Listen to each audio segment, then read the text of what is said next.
everyone, this is your favorite Murtad, Adam, live once again with you guys at a very irregular time today because one of my friend was having a debate slash discussion on Facebook with a Muslima.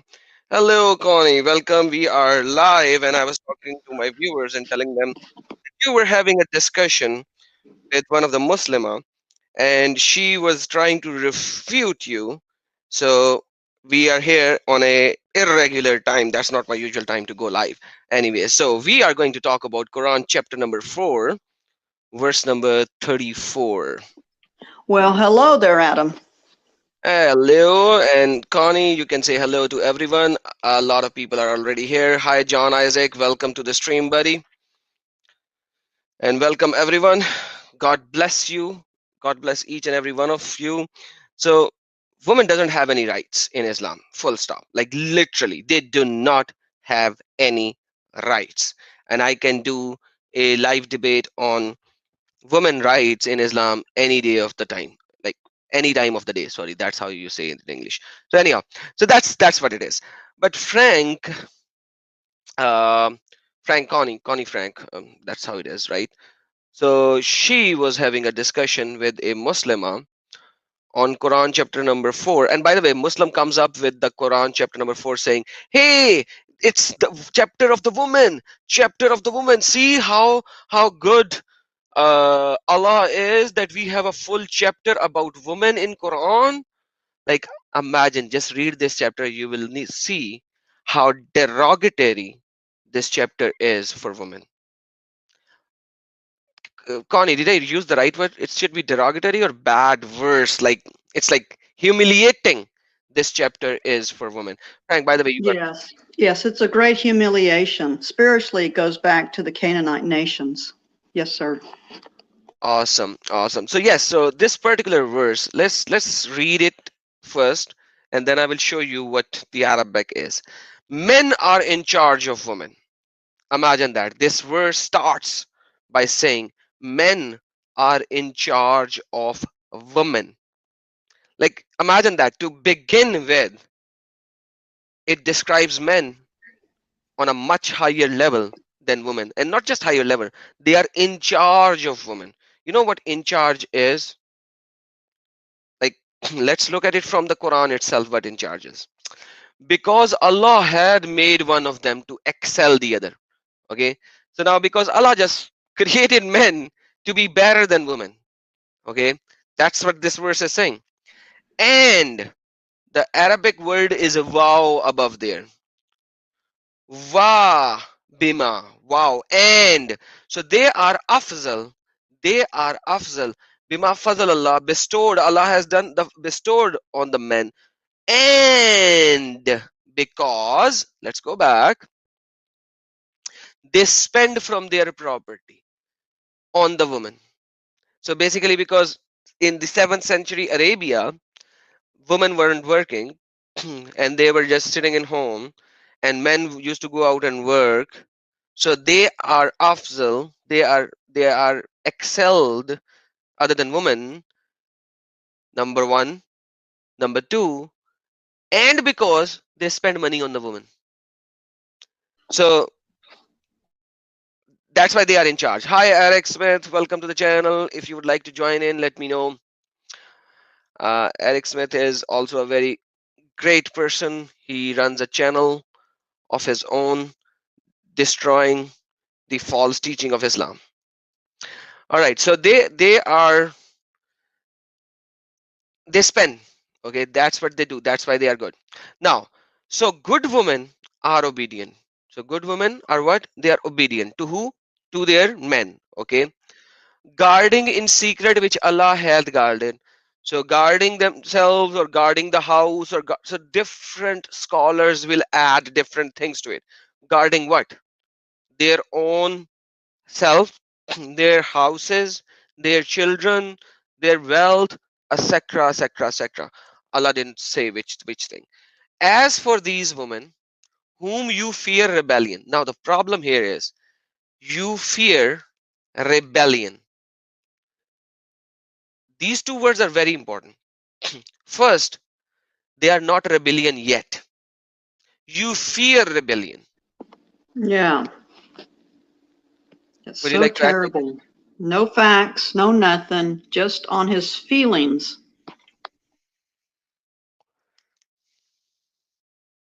Exactly. Just on the feeling, because you are fearing rebellion. Admonish them and banish them to beds apart. Now, this thing in a Western world, all of my Western viewers would think, hey, this is a punishment for a man as well, right? Because in America and in Europe, a man cannot have multiple wives, right? Now, imagine in the Eastern world or in the Muslim countries, let me just put it this way, anyone can marry and have four wives. Full stop. Nobody can stop them. By law, it is allowed. By the Sharia, it is allowed. Every Muslim country, full stop, all can have more than one wives. Okay, it is the anticipation of rebellion. Yes, CD, that is actually true. So admonish them and banish them to beds apart. So now when you move one of your wife in a bed, and then she's in her bedroom, she is the slave that you have in her bed, what is going to happen? This is a punishment for her. She is in solitary confinement at this moment. She is in solitary confinement. So yes, CD, yes, Constitution America makes polygamy illegal. Perfect, that's good.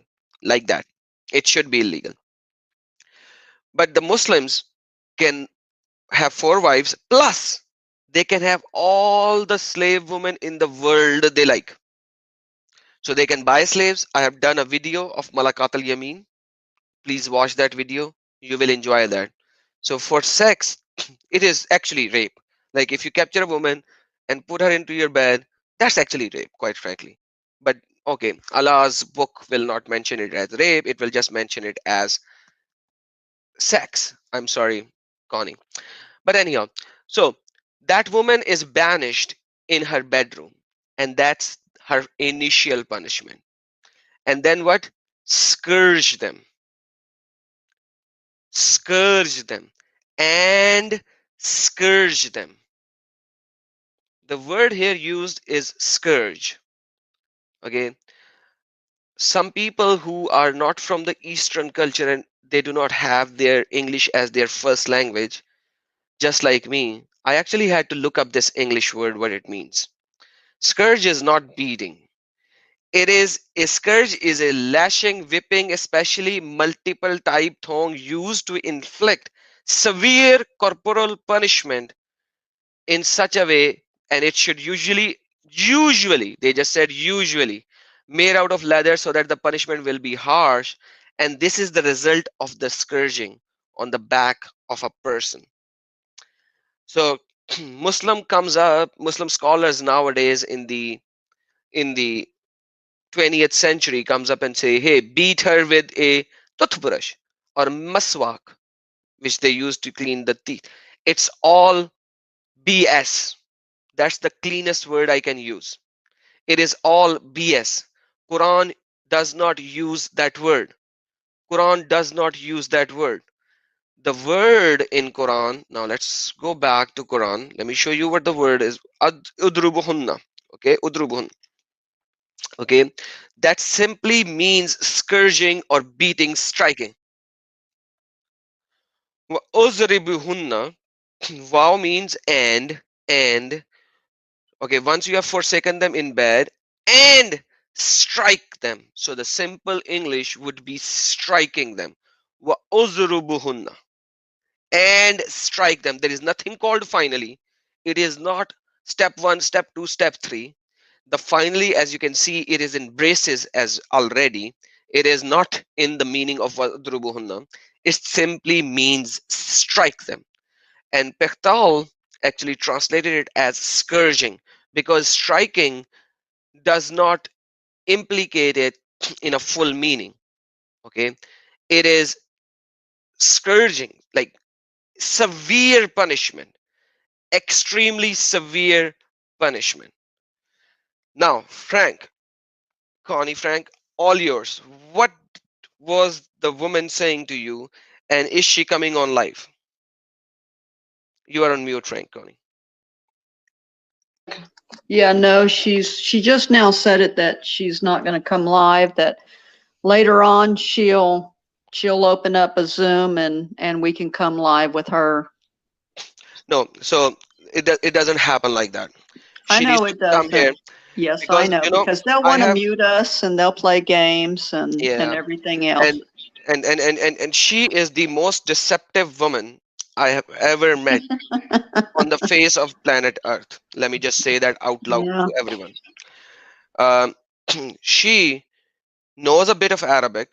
She has been to Dubai, and every time I speak with her on Arabic and the Arabic words, she starts running behind the bushes.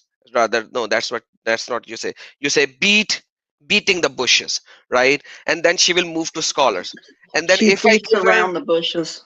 exactly, and when I Yeah. give her the scholarly agreement, she'll say these are the older scholars, they do not know, the newer scholars know. So when I give her some new scholars, she's like, this guy was an idiot fool, but this guy is good.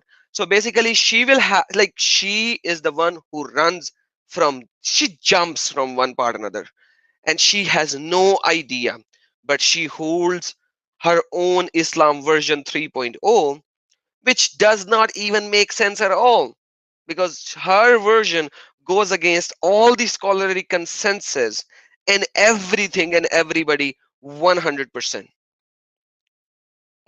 Wow, that's really sad. I mean, they're not going to stick with the Quran, and then they just find their favorite scholars that try to water down what the Quran even says. I mean, they might as well just say they're not even in Islam anymore because they're not following their own God's word.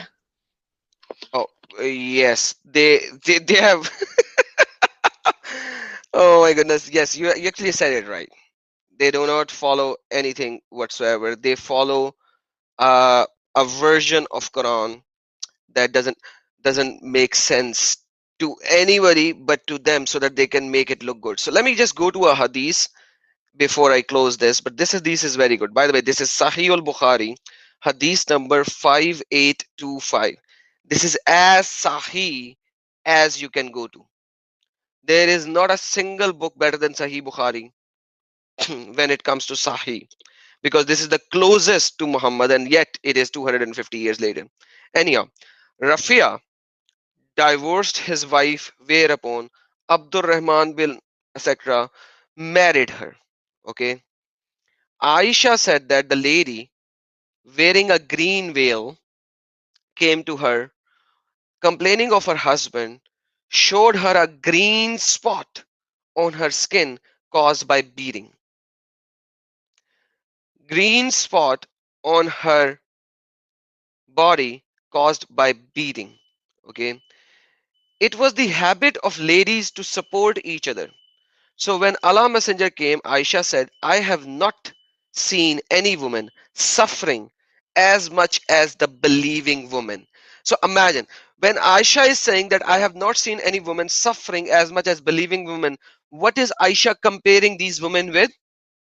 She is comparing these women with the women of the idolaters and the Jews and the Christians which were present at that time in Arabia. Yes.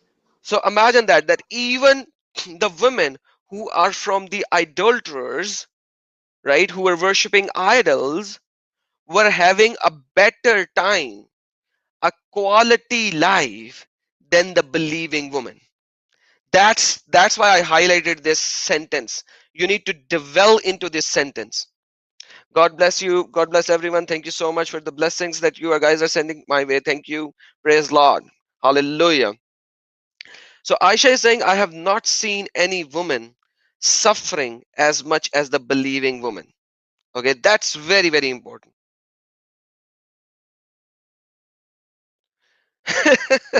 And this guy, thank you, CD. The link is above to Yasser Qadi video where he is giving a fatwa against Quran not to hit their wife in US. Okay, yes, perfect. Yeah, I think I have seen that video as well.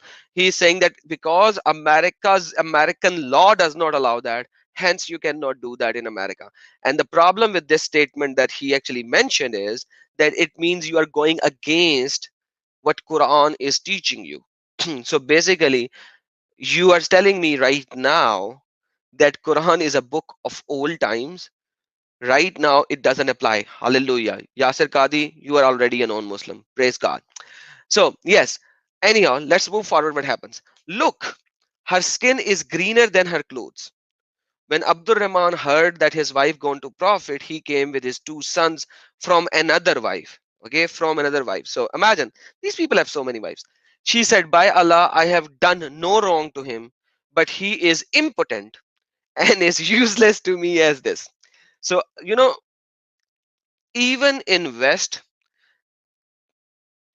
at this time and age, when everything is so open and uh, and uh, and there are rights of women and everything in America, even still, for a woman to state this sentence is very hard. You know what I'm saying? It's not an easy sentence to state about the husband of a woman. Sure, because it's evil. Exactly, exactly. But if she's saying it, why is she saying it? Because he's beating her up. So now what he said, he's holding and showing the fringe of her garment. Okay, I don't even know what that means. Abdur Rahman said, by Allah, O Allah Messenger, she told a lie. I am very strong and can satisfy her, but she is disobedient and want to go back to Rafiya.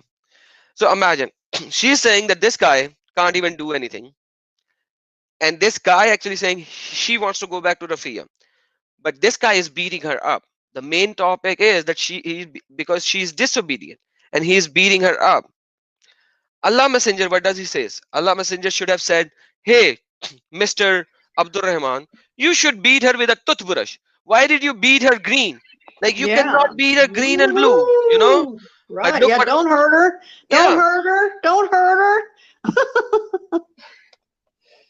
exactly. So according to the latest scholar, the next sentence that should come out of Prophet Muhammad mouth should be, Abdul Rahman, I am with you, but you shouldn't beat her. Now look what he says.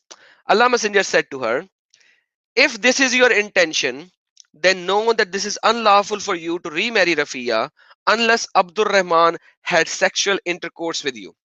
Now, this woman is saying he can't even do sexual intercourse with me. And obviously, this woman is with this guy for few weeks or few months. I don't even know how long. But they are there together. And this guy can't even do that. Okay. But anyhow, that's not the point. Then the Prophet saw two boys of Abdul Rahman and asked him, are these your son? On that, Abdul Rahman said, yes. The Prophet said, you claim what you claim. But by Allah, these boys resemble him as a cow resemble a cow. Okay. So anyhow, it doesn't matter that whether these kids were of this guy or not. What matters is nowhere in this hadith, Muhammad replied saying to Abdul Rahman, I am with you. Fair enough. The woman is disobedient. I understand that, but you cannot beat her green and blue. You should only beat her with a toothpaste or toothbrush or something like that. This is the reality of Right. the situation. Right. And just because a man can father children when he's younger doesn't mean that he became impotent later on in his life. And that's what she's saying. Exactly, and Diana Hmm. Summers actually stated a very good thing. Hi Diana, if you can come live, let me know. Abdul Rahman and Rafiya were the last two survivors of the Qurayshi tribe. Rafiya was the uncle of Sufyan bin Huyayya. However, the Jewish law protected women against these kind of abuse. When Aisha said no woman suffer like the believers, she probably meant that the Sharia gave less protection than the Benthin. So yes, yes, thank you so much, Dana. So we already know the Jewish religion or the Jewish commandment gives much more rights. But yes, Aisha maybe comparing it with Jews, yes, for sure. And at the same time, the idolaters, the Qurayshi tribe, like before they were Muslim, you know. And let's look at her second comment. I suspect that Muhammad ruled against this woman as an act of revenge against all three of them for their audacity. Eh, perfect. Nice, nice, nice, nice way to put it as well. Nice way to put it as well. So, by the way, Diana Summers is one of the key members of X17 Apologetics Facebook group. She is the moderator there, and she is doing a great job. And thank you so very much, Diana, for coming up live here. And if you can join, please join in. So that's the beauty of Islamic religion. That's the beauty of Islamic religion, that no matter how you look at it, women actually have no rights. Quran 434. Like, even if I go and have a uh, live stream on women rights, I think it will take at least couple of hours, because there is so much to cover. In short, if I say, let me give you a short single line summary of each and every conclusion of women rights in Islam. She could be married when she is still a child. I have already done a video on that. She has to obey her husband at all cost. If she does not obey her husband, the angels will curse her all night long. Okay. She should be ready for sex every time the husband call her for sex. Husband can have four wives, she cannot. Husband will have many women in heaven, she will only have her husband. She has to cover herself fully by the law of Quran. If she doesn't do that, she's doing a sin, committing a sin. But by the law of Quran, she has to cover herself. Doesn't matter whether it's hot outside or not. Her witness is half of a man. Her portion in father's inheritance is of half portion compared to her brother. She is an object of sin, and her husband has to pray for her when he marries her or about to go have ding dong with her. She is inferior in intelligence by Islamic preaching. She is inferior in religion by Islamic preaching, by Allah's will. She is the dweller of hellfire just by objecting to her husband, and because she gets periods, and hence she cannot even offer prayer during that time. According to a verse in Quran, she should be killed if her husband kills another woman, because the verse of Quran says, kill the woman for the woman. And if she gets to be a prisoner of war, she is a sex slave for the Muslimin. These are the basic rights of women per Islam. These are the basic rights of women per Islam. By the way, this is my article called Right of Women in Islam, and this is the conclusion.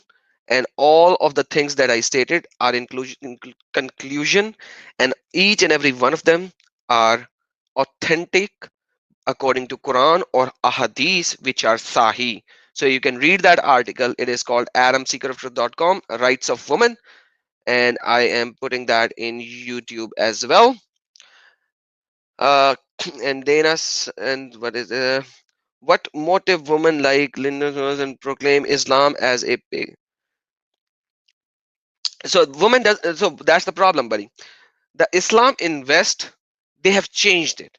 They have fully changed it. They go against Quran, they go against Ahadith, they go everything, because they are lying. In Islam, to get somebody to Islam, lying is allowed. It is it is allowed to lie to spread Yes. Islam. Yeah. They've got an agenda, and it's just go away from um, what Christ has said, to go away from goodness, to progress the liberal thinking. I mean, there's so many Muslims that are against Linda Sarsour. I mean, even Muhammad Hijab, exposes her. That is good. And Elias, I have Mhm. not seen the link that you sent me. You gotta send me again, or I think you are on Facebook with me. Send me on private chat, and I will see, because Quran called embryology. Dude, I have destroyed embryology in Quran multiple times, but I will do that soon again. Uh, this has been destroyed in so many ways. It's just unbelievable. I don't even know if I need to a broken record again on this, but embryology in Quran is all a piece of BS. Uh, Fam, Adam, it is scary. Yes, it is scary. Quran is the most racist, scariest book on the face of planet. It is earth. It is only good for the men who have accepted Muhammad as the prophet and Allah as the God. It's only good for them. For the rest of the people, it is racist, even for the women. The men are called women have these kind of rights, and every non-Muslim in Quran, I have done a video called how Quran calls the non-Muslim. Okay, you can watch it on my YouTube. It is there, and everyone who is not a Muslim is called a dog, which a pig. I don't know what the female of pig is. Um, Worst of all creatures, donkeys, and I don't know what the female of donkey is. Um, and like worst of all living beings and worst of all creatures living in ditches. So this is the racism of Quran, that every one of them are called these kind of words. And the baby was a clod. Yeah. So yes. So let me just go to my YouTube, my videos, and the video is called "Great Words That Are Being Called for Islam, for non-Muslims."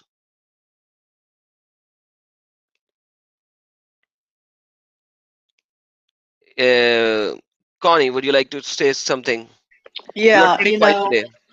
yeah, it's what I'm realizing that is a lot of honest Muslims, a lot of honest people that are in Islam, when they're seeing other Muslims lie, they're leaving. So the more that they're lying, the more that honest people in Islam are leaving.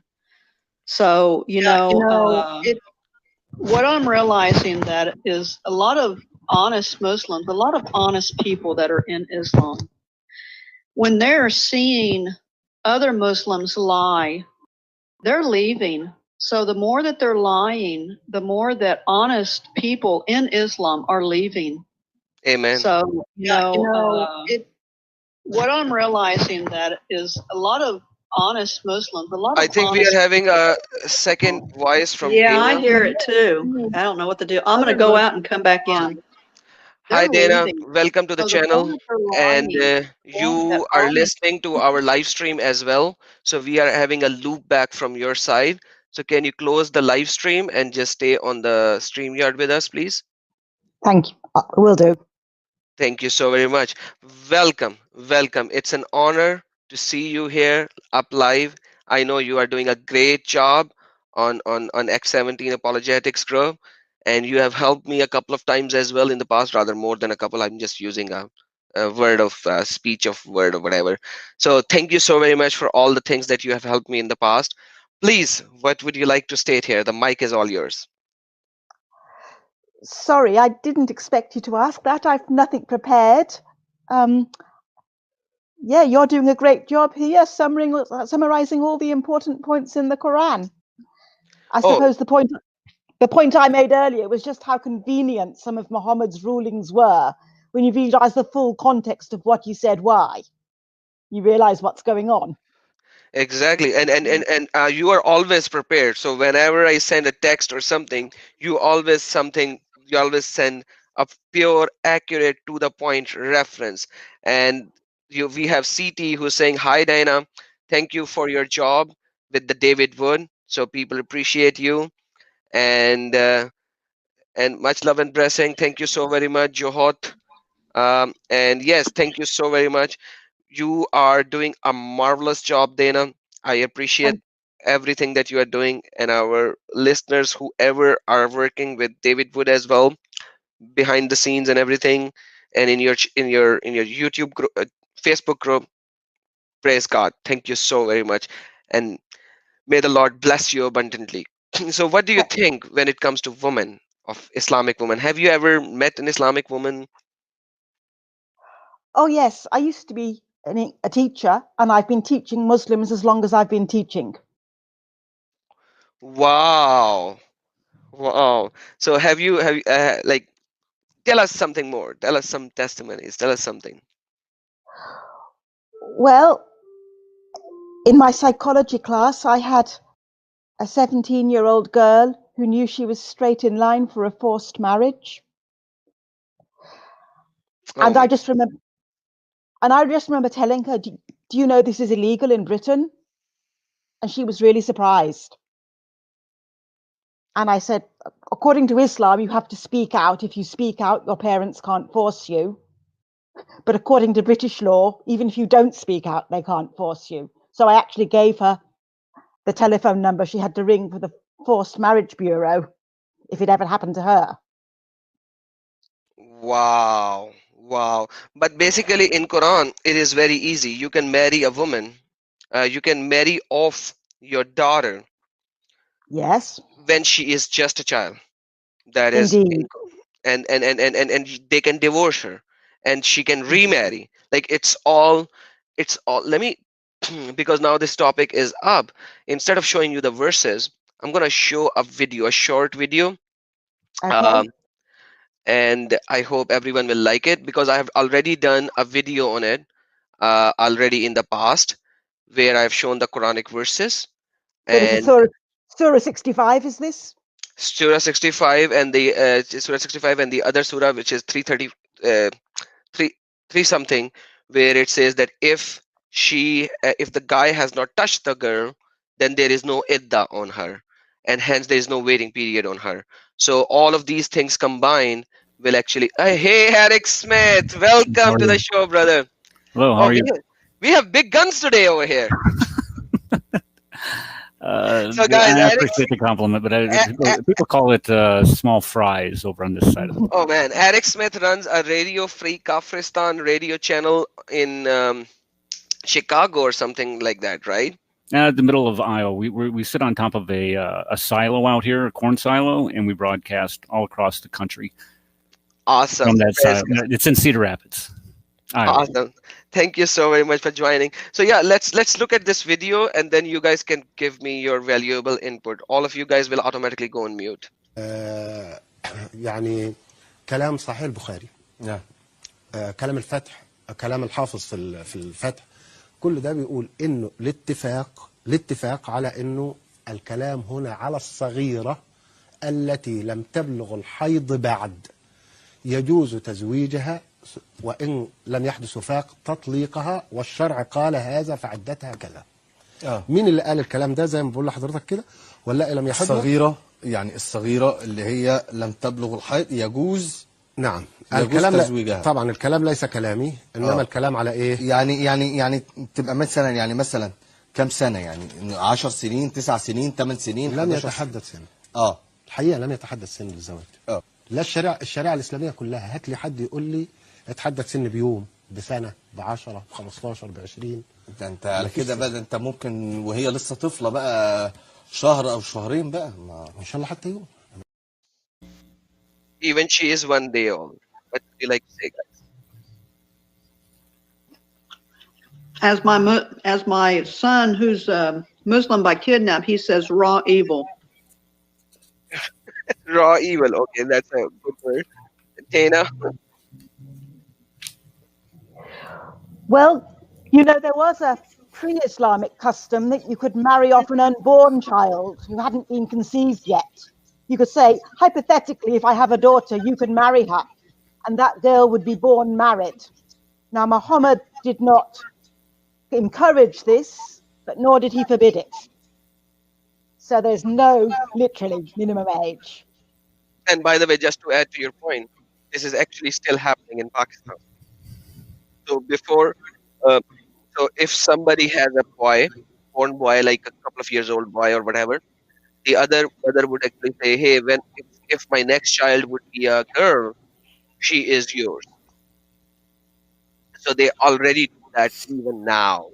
Even now they do that. Eric Smith. Yeah, this is exactly why Islam is incompatible with Western democracies. When you have to profess the Quran, you have to profess Muhammad as being the last prophet of God, and you have to follow his Sunnah. His Sunnah includes marrying a prepubescent girl when she is 6, consummated when she's 9. He's 54. We have places for people like that here in Western democracies. They're called prisons. Because pedophilia is against the law, and rightly should be. And anybody in their right mind that has a conscience is able to recognize this. So when people start bringing these facts up, this is where you see this hatred, or not say hatred, but this visceral hatred, I guess, as a reply, because what you're doing is you're telling a Muslim that their prophet is not, 98.6, the worst of creatures. He is, anybody that would do that to a little child, as a man my age, do that to a little 9-year-old girl. We all know innately it just does not get any worse than that. And this is why it's not going to, Islam cannot survive, cannot thrive in a Western society where you have a free flow of information. And this is why you and I both see this every single day, why we're criticized openly and why we're trying to, people try to deplatform what we do, is because they have to silence the truth. Because if they don't and the truth comes out, people are going to be leaving Islam by the thousands like they are today. And I will tell you, I'm a teacher, and I always tell people, I said, if I ever had to teach, if I have to teach Islam as a culture, the first thing that I would do is I would introduce Muhammad's child marriage to Aisha. And then everything else about Islam, I would provide one of the most fair and equitable presentations of it. But and it's called poisoning the well, it's a logical fallacy, but if you get that out there, first off, kids know this, and that it factor is immediately put up there, and everything else that follows that, it's game over. Exactly. I 100% concur with you, and that's the problem. Even Aisha was playing with dolls, and playing with dolls is considered idolatry unless you are prepubescent. And that's the hadith of Sahih al-Bukhari. And dude, like they have to run left, right, and center, That's what they have to do to avoid these things, because Quran allows even beating, like let alone everything else. They even allows beating of wives, like like what else can you do? I was just opening the Reliance of the Traveler to the wife beating clause on page 541 and 542, and anybody that says that you cannot legally beat your wife in Islam is just absolutely ignorant, completely ignorant of what the religion teaches, or they're trying to deceive you and they're trying to lie to you. Because again, this is one of the most abhorrent things that you could do. A man beating a woman is simply not accessible in Western cultures. And this is why if you do this as a man, here in the United States, we can take away one of your fundamental rights of owning a firearm. Because if you've shown that you cannot control your anger to the point where you were going to beat a woman, strike a woman, you're most certainly not capable of exercising your Second Amendment freedoms of owning a firearm. So even here in the United States, it's recognized that beating a woman for any reason whatsoever is completely wrong, and we have codified it into our own laws, and we'll take away one of your fundamental rights for doing it. Awesome, that's good. So basically, Kenny Boomer cannot have a firearm, right? No, a man, anybody that is convicted. This is called the Lautenberg Amendment. Anybody that is convicted of domestic violence, it has to be a conviction. I mean, you can't be accused of it, because some women will just accuse a man of, well, he hit me, and then it turns out that she was just mad at him for, I don't know, maybe he had an affair or whatever. But if you're convicted of domestic violence, you are not allowed to carry a weapon. And this even carries over into the military. I'm a retired Army Master Sergeant. I saw this happen to my soldiers all the time. If they got hemmed up on a firearms, or not a firearms charge, a domestic assault, a domestic abuse charge, and then they were convicted of it, you can't carry a firearm, therefore you can't be a soldier. And they would be kicked out of the military for it. Awesome. And by the way, we already know that Muhammad beat Aisha at her chest and she felt the pain, but I want to show this. The playing with the dolls and similar images is forbidden, but it was allowed for Aisha at that time as she was a little girl, not yet reached the puberty. This is Sahih al-Bukhari 6130. When Aisha is at Muhammad's house, when Muhammad is doing the ding dong with her already, and she is playing with dolls.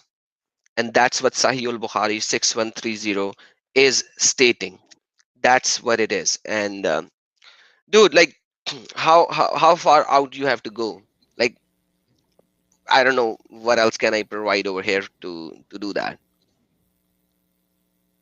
What do you mean by that? I didn't understand what. How far Means out like you have to go. these Muslims actually come up and say, hey, at that time 9 years old was equal to like 16 years old and etc., and they would reach puberty maybe at 4 years old.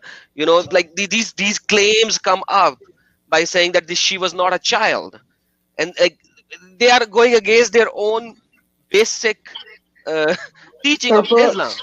Yeah, they're going Exactly. against it because they have to hide it. You know, it's there for everyone to see.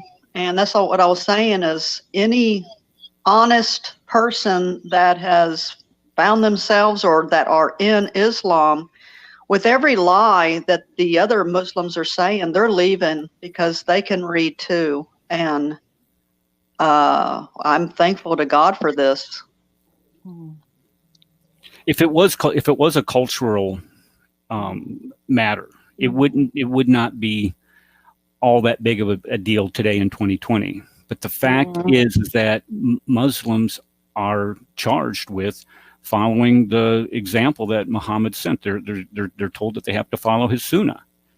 And one of the things that he did, which is sunnah, is, of course, marrying and consummating the marriage of a 9-year-old girl. And he was 54. So it wouldn't be that big of a deal if it was just a cultural thing, you know, back in the 7th century. Well, it would be, but I mean, by today's standards, it would not be that big of a deal in its application. But the problem is that as it is applied today, it's completely incompatible with just about every society on the planet. There was Bob the Builder. You know who Bob the Builder is? With Bob the Builder is a cartoon show. Yeah. Okay. Yeah, that guy is. Yes. Okay, Yeah, he's absolutely awesome. fabulous. He was on Speaker's Corner the other day. I was watching a video of his, and there was a kid. I don't know, maybe 20 a kid to me. I'm 20 years old or so. And one of the things that he had brought up was that Muhammad had married Aisha when she was 9 years old, and he was trying to tell the kid. He said, "Okay, find a hadith that that refutes that." And the kid's looking, he can't find it. And then he finally asked him, he goes, "Okay, do you think that is wrong?" And the young man said, "Yes, I think that is wrong."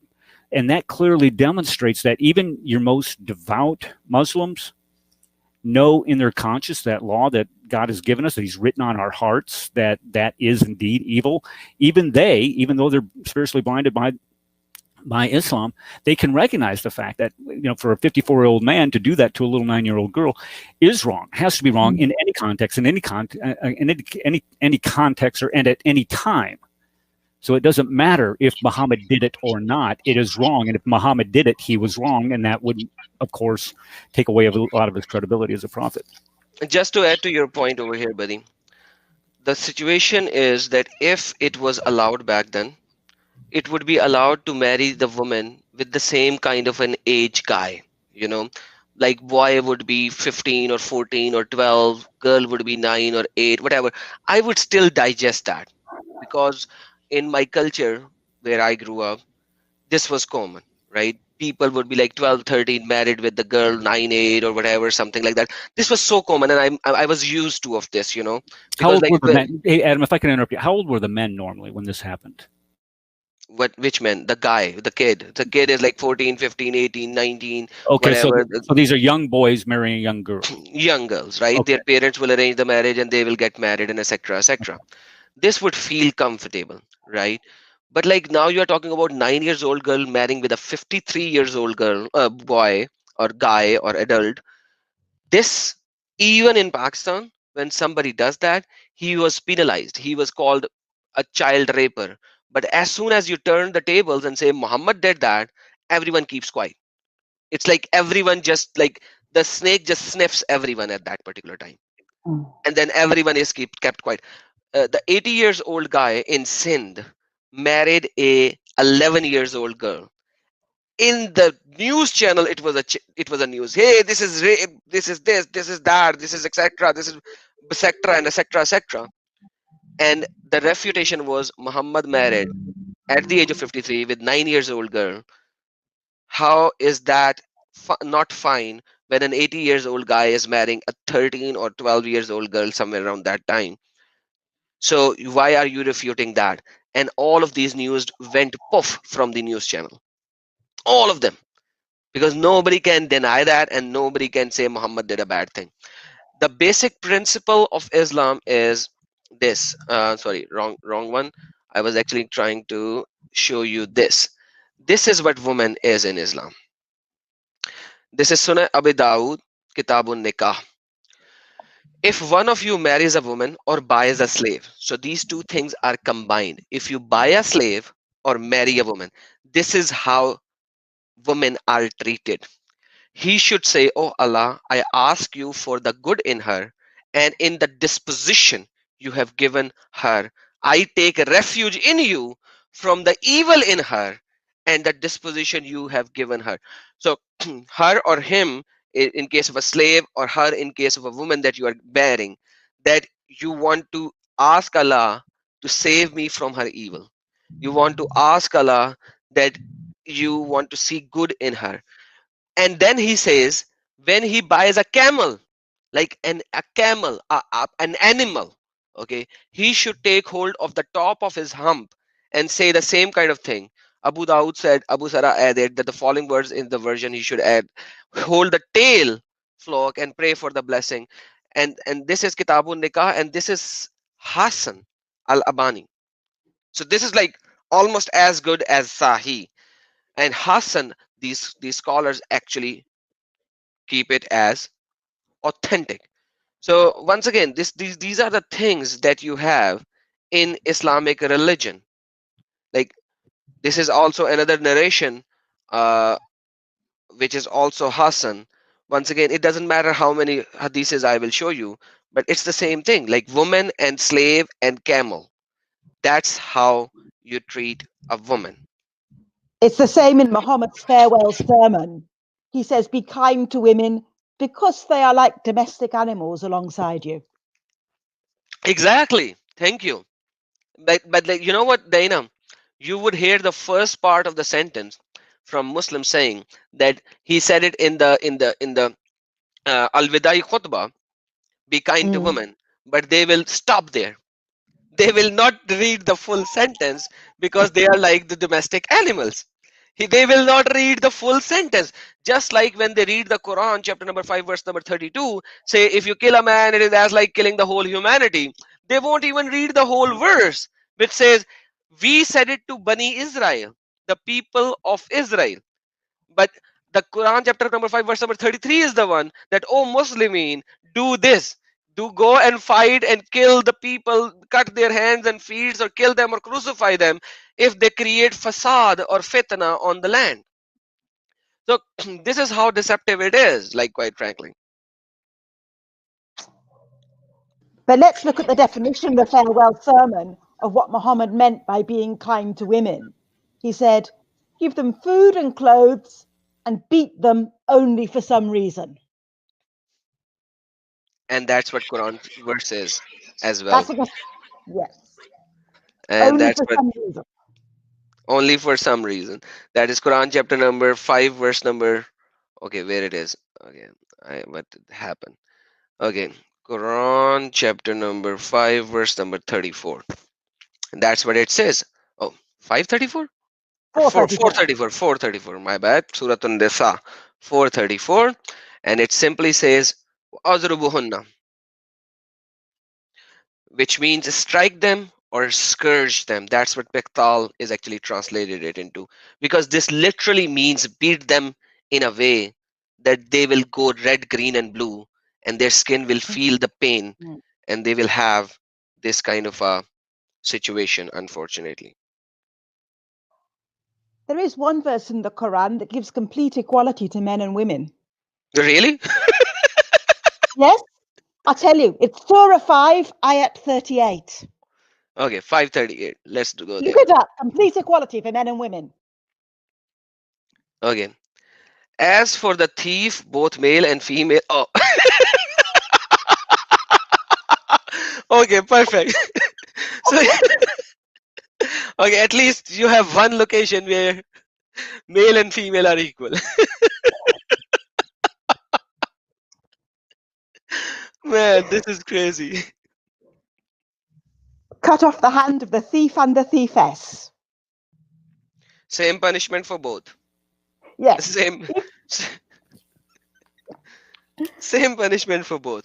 Like, in the Sharia, they have the same treatment for both of them when it comes to the treatment of the body, where it talks about on page 59 about circumcision.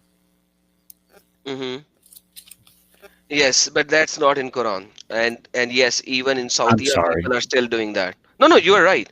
You're right. In Saudi, people are still doing that based on the ahadiths.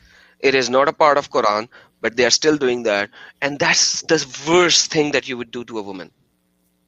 Like, there are so many medical repercussions of that. I just can't understand why people aren't. I mean, why there isn't just this universal condemnation of it. I for the life of me, I just cannot believe that anybody in any culture at any time would accept that being done to a little girl. There is condemnation, but they do everything they can to say it has nothing to do with Islam. Oh no, it is. There are so many of ahadith on that. So There like, are hadith that support this practice. yeah, but like they are not in the mainstream ahadiths they are referencing. Just like eating the murtad or the apostate is not in the mainstream, but in the reference of what people did and Muhammad approved kind of a thing. It's in those kind of things. But they use that. Like, that's the thing. They use these kind of things. Like show me a single hadith which is sahih, which says that Muslim will have 72 virgins in heaven, 72 huris. You will not find a single sahih hadith. But in every Muslim country, you will see that proclaimed in the mosques. That's how it is. And if you see this female genital mutilation, it is like there are 4 different types, and unfortunately I know some people who went through the type 2 already, which is a partial or total removal of clitoral glands and the labia all the way, right? Just so they will, man, just crazy. I don't even it talks about the two. Well, hold on a second. It talks about the Hanbali hold that circumcision of women is not obligatory, but it's sunnah, while the Hanafi consider Hanafi. it I'm sorry? Hanafi. Okay. Consider it a mere courtesy to a husband. How can that be a courtesy? So that husband will enjoy more and woman will not be able to enjoy, because they seal the thing and make it much smaller where you penetrate in. So they stitches it and you will have much more smaller thing to penetrate. Dude, come on. We are live. So Okay, all right. I'm trying to be as civil as I can. Did you set your YouTube settings properly so this is not? Well, you know, the women can say it. And yeah. but you know, you men can say it work too. Around it, right? We have to be don't very be careful afraid. as we tiptoe. We have to tiptoe it around it. To an Don't extent. tiptoe. Look, I'm a woman, okay? Don't tiptoe, because as you tiptoe, then you're only not protecting the little girl. So we're exposing this so the little girls will be protected and the men can hear it and they can go, oh my goodness, I need to walk away from this. Don't tiptoe. I'm a woman, okay? And you could I'm not probably gonna ask tiptoe. Diane. She's probably saying the same thing. Well, I'm not going to tiptoe. Are you telling me that their members are so Radical, tiny there is they a have to actually commit Frankenstein and sew there them is a off to huge the background noise on your side, Radical. You That's need to get out of that. Robert, I think. Hold on. Yeah, that was Robert. It sounds like Robert's out to eat again. Yeah, he's He in does a, that. in a He does strange. that on my show. I mean, he has this setup when he on my show. He'll be out riding his motorcycle, and I'm serious. He can hear everything we're saying. And when he has his mic there, there's no outside noise. I mean, you can hear him clear as day, and he's got his head cam going, and he's out there running red lights and so on and so forth. But I don't think he's able to wear that same setup there in the restaurant that he is in right now. Yeah, check think it's this a out, little guys. This is one of the worst ayah in Quran. One of the worst. And Muslims will actually say that this is abrogated. Fair enough. I don't care. But it was implemented for a certain time period when two tribes of Makkah fought with each other, and they killed each other, people, when they were fighting. And then this ayah came down as a legal retribution. It was legal retribution prescribed by Allah. Look how demonic Allah is. O ye who believe, retribution is prescribed for you in the matter of the murder.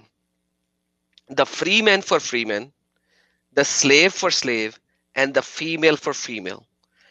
So basically, if you have killed a female in battle, they cannot kill the guy who killed the female. They can kill a woman on that behalf. Because what was happening is, if you see the tafsir, what was happening is that they wanted to kill the free man for all the people that they actually killed.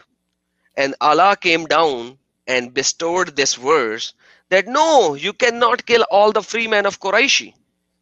You can only kill a free man for a free man, and you can kill a slave for a slave, and you can kill a female for a female. That's what Allah is actually claiming. And you can actually go for Tafsir 2178. I'll go there, Al-Tafsir 2178, and you can see what happens over here. And they will say this is abrogated in ruling, but still in Quran 178. The problem is that this thing still being in Quran creates a huge problem. So now look at it. Terms regarding the slain, both in attributes of one slain and action involved, a free man is killed for a free man, not for a slave, and a slave for a slave, and a female for a female. The Sunnah makes it clear that male may be killed in retribution for a female, and that religious affliction should be taken into account so that a Muslim cannot be killed in return for a disbeliever, even if the former be a slave or a leader. But once again, this guy is not giving. Let's look at Asbabul Nuzul, because I want to show you why this verse came. So this verse came. So fighting took place between two Arab tribes. One tribe had more power than the other. Therefore, they said, for every slave of ours that you kill, we will kill a free man of yours. And for every woman of ours, a man of yours. And then this verse was revealed. So Asbabul Nuzul means the reasoning of the verse to come down or descend upon Muhammad. Like Allah is like a fake ID card of Muhammad anyways. We all am, because make a woman less in their. Okay, somebody else has to answer this. I am unaware of this question. What is FGM? Female genital mutilation, the circumcision of a woman. Eric, you answer this. I don't know if about it says their monthly, if they're going through if they menstruate does not change. No, exactly right. Female genital mutilation will not change the menstrual cycle of a woman. A woman has a menstrual cycle that is essentially set, and just because you remove one part of her body is not going, unless you remove the ovaries or the uterus or something like that, it's not going to stop the monthly cycle. Right. The monthly cycle comes out of the vagina, not out of the clitoris.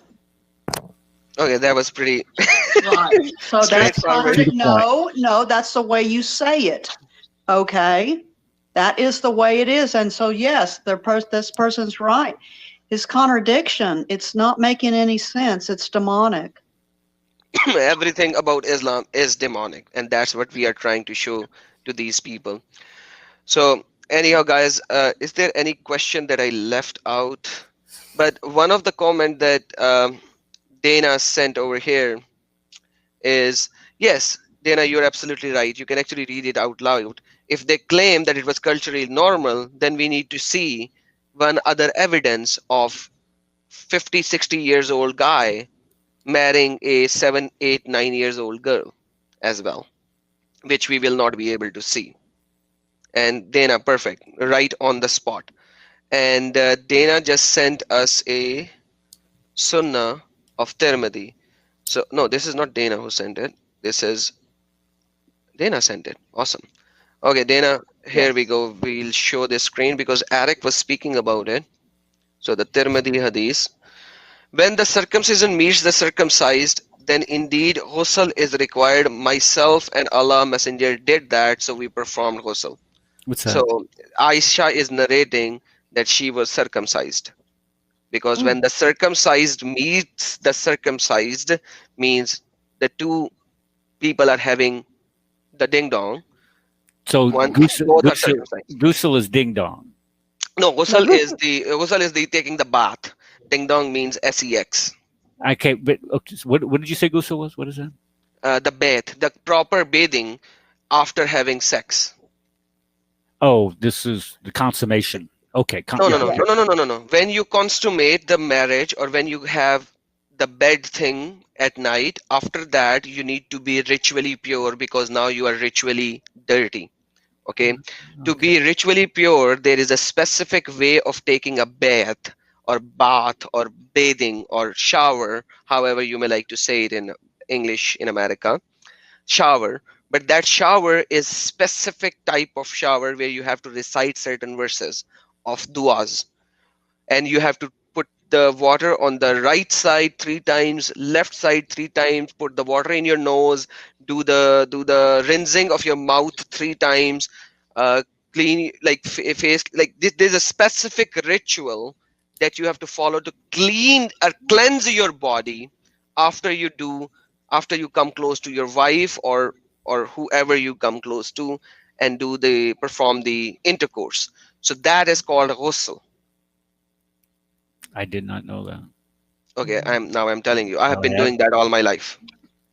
So this is more, so this is more humiliating people. We're going to control you. We're going to insult your intelligence. So keep on doing this, do that, do this, do that. That's called humiliation. And it's insulting people's intelligence. It's just rules and rules and rules to where finally an honest Muslim will finally say, you know what, this is stupid. This is insulting my intelligence and only trying to control me. And a person that will finally turn to God will finally say, you know, this is just trying to control my every life on every little thing of my life. And I'm out. And that's what's happening with Islam these days. Is there's so many people coming out of Islam, and I am thankful. Basically, in Islam, you cannot even see the items between the legs.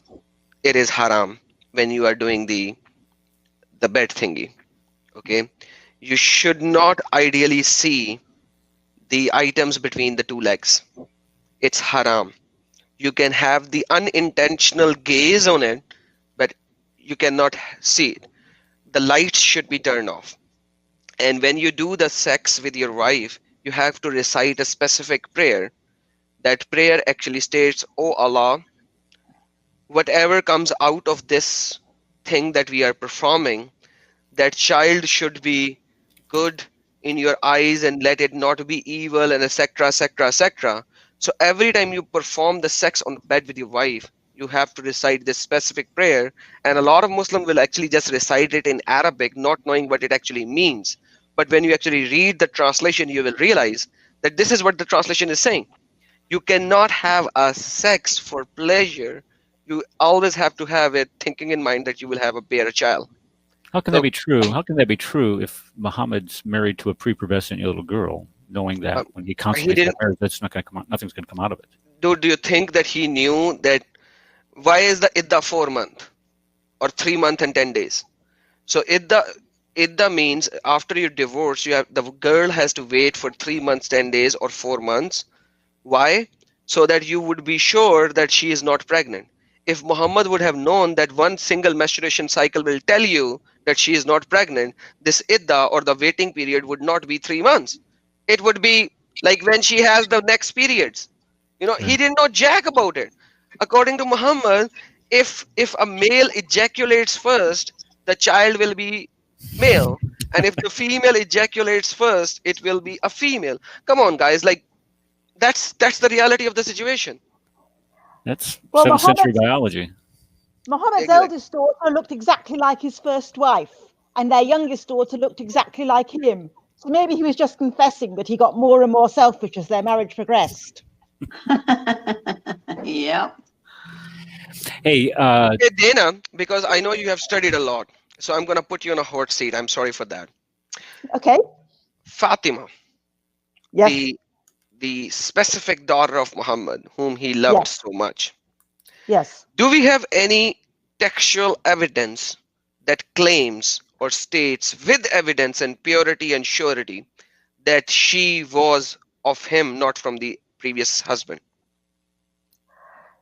Yes, she's always referred to as Fatima bint Muhammad. We know True. the name. Khadija was married twice before Muhammad, and we know the names of the children from those marriages. It is never listed that Fatima was among them, but it is listed that Fatima was born in the year when the Quraysh rebuilt the Kaaba. And this year we know was 605, about 10 years after Muhammad married Khadija. Okay, but the Kaaba was built when Muhammad was still a young boy as well. When he put the stone and placed it on the sheet, and all the 4 tribes were holding the corner, and they placed it in the Kaaba. Yes. When he was That was the year 605 when Muhammad was about 34 years old. okay. So We so also that know that Mhm, we're please. also told that Fatima was a few years younger than Ali, her husband. Yes. So she was 3 to 9 years younger than Ali. That's what their uncle Abbas said. So okay, so she was probably Muhammad's, not probably, by these references, she was truly Yes. his daughter. Unless Khadija did something very wrong, Fatima was the daughter of Muhammad. Fair enough. We cannot support that evidence at this moment, but yeah, fair enough. I agree. Sorry to put you on the hot seat, but yeah, this is No, good that's information. fine. So Khadija had several children by her previous marriages, of whom the most important was Tahir ibn Abi Hala, a son by her second husband. He actually lived to fight in the Battle of the Camel. Oh yes, and this Battle of the Camel is once again another topic in itself. Yes. But anyhow, So we know who those people were, is all I'm saying. perfect. So we went on for almost an hour now, and the whole topic was beating of wife, which went into the wives as in general, or the woman as in general. But thank you so very much, guys, for coming up. Hey, Eric is showing something. Sorry, Eric, please. yeah, I didn't know if you wanted to see this, but this is No. a link that Robert had sent me yesterday about apostasy and how quickly people are apostatizing from Islam. It's 3-4 minutes long, almost 4 minutes long. I didn't know if you wanted to watch it or not. If not, it's not a big deal. But it is a lot of it is closed captioning. It's a translation, so I don't know how well that would work out here. Can you send the link, Eric? I think I can do another video on apostasy in Islam, and we can show that. Yeah. Kind of off topic for today, but yeah.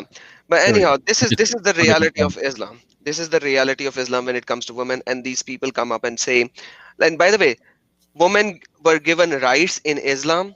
This whole thing started after 1950s. Before that, you will not see these kind of things. So when the West started to give rights to women, and West is not biblical, like none of these, like America is not based on like the Sharia of Bible, the law of Bible. It's not placed like all of these laws are not biblical laws, So when these laws started to give rights to women, let me just put it this way, some atheist kind of a rights, some atheist kind of a country. Um, yes, there are certain rules in it which says accept God, there is God, etc., etc. But like most of the laws are not biblical. When these people started to give rights to women, Muslims started to come up and say, "Hey, Islam gave so many rights to women." It's all a lie, all a fabrication, and I can destroy that claim any time of the day, any time of the day. And I'm an ex-Muslim. You all know that. I lived as a Muslim for 36, 38 years of my life as a Muslim in a Muslim majority country, going to mosque every day. Never missed a Friday prayer, almost never. Let me just not say never, because yes, there were certain times when I was sick or something. Almost like, and never missed a fast. Even when I sick, I tried to fulfill the fast. And when I was extremely sick, which I know one occasion in my whole life, and I missed 3 fasts, and I did the fasting after the Ramadan. So this is the kind of a Muslim and I know the inside out of it. That's the reality. And Muslims, there are a lot of Western Muslims who are simply liars. That's the most cleanest word that I can use for them. So with that, we can end this. By the way, before we go, read the Bible. It will tell you how to treat with women. Woman is your church, just as the church of the Christ. If you die for the church of Christ, you have to die for the woman. That's what the Bible says. That's what the Bible says. She is yours forever. You are her forever. You marry her. You do not do polygamy. And when you marry her, it is a covenant of the God that established between male and female. In Genesis chapter number 2, verse number 28, I think, if I'm not mistaken, God said that we made male and female ahad. God said we made male and female flesh ahad. So flesh, once again, they will always be two, but ahad is unified into one. Just like God said, Sama Yazrael Yahweh Elohim Yahweh ahad. The same word is used over there. He made them one flesh, even though they are two flesh, but like in unity, in spirit, in essence, they are made one flesh. That is God. And this is the relationship that we have to keep with our God. Yeah, Genesis 2:24. 2:24, yes, 2:24. So yeah, that's the beauty of our God. And the birth of our Lord Jesus Christ is coming. And people say, hey, how can God get birth? Dude, read the Bible. Jesus is his word, eternal divine word that came down to us in flesh. Why did he come down to in flesh? That is the question. Because he loved us so much. Because he wanted to give the eternal sacrifice for all of us. For us humans, not for the rocks. He didn't come for the rocks. He didn't come for the world as a rock or whatever. He came for us. The best creation that God did was us humans. He came down for us in flesh. The body was cursed, made sin. The body, not him, the body, the flesh. And that flesh was pierced on the cross. And via that blood, we have the salvation. Quran mentioned about the great sacrifice when Allah sent the lamb from the heaven to Abraham. The great sacrifice, cleansing through the great sacrifice. We know what the great sacrifice is. It is in Lord Jesus Christ, who came down for us and died on the cross. The birth of that word into flesh, we celebrate on the 25th.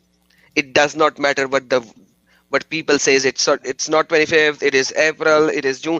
Does not matter. Pick up any day. We just selected this day. And I've already done a video. When Muslims try to point fingers at you, show them that video. Christmas versus Eid Miladun Nabi. They don't know their own dates. And their calendar was there for 600 years. When Jesus was born, there was no calendar. That is why you have AD and BC. So accept him. Jesus is Lord. Take care, guys. Have a blessed day, evening, or night.